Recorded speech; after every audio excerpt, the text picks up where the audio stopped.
Well, good morning. Time for our weekly Weather Why, where I answer a question a viewer sends in every single week. Now, this question was sent in by Scott and want to know about a rare phenomenon called a fire rainbow. Maybe you've been lucky enough to see what one of these is. So here's a picture of what one of these looks like. Have you seen this? This happened not that long ago out in the Plains States, and it looks like the rainbow is on fire. Well, in fact, it's actually not fire. It is a very rare cloud phenomenon that does happen, and it actually has a special name.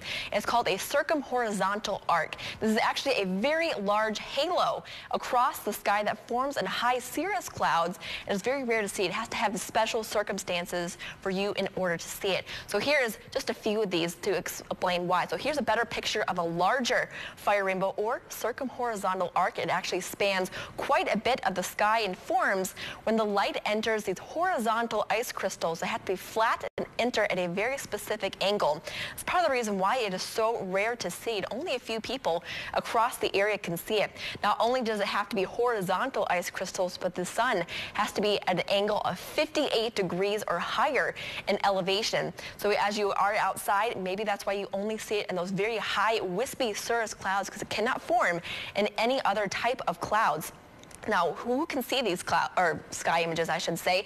Well, you have to be in between the 55-degree latitude mark. So if you are north of 55 degrees or south of 55 degrees, you are not able to see this phenomenon.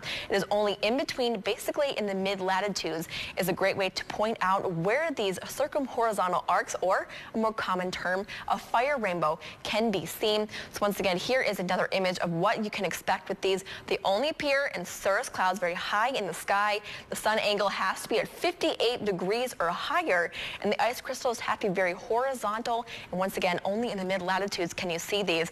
Now, speaking of these rainbow or fire rainbows, actually just yesterday I saw on my Twitter feed, areas in Grand Rapids actually had viewers post photos of a fire rainbow that they could see in the sky. So you definitely can see them here in northern Michigan, even though they are not all that common. The best time to see them is from mid-May until late July. So if you do have a chance to see one of these rare cloud formations, definitely send it in to me. I would love to see them, as I've never seen a fire rainbow myself. So once again, thanks, Scott, for sending in that photo, or question, I should say. And if you have a question you'd like to see answered, just send me an email at cmelberg@upnorthlive.com. Once again, next Friday, I will be answering one of your questions.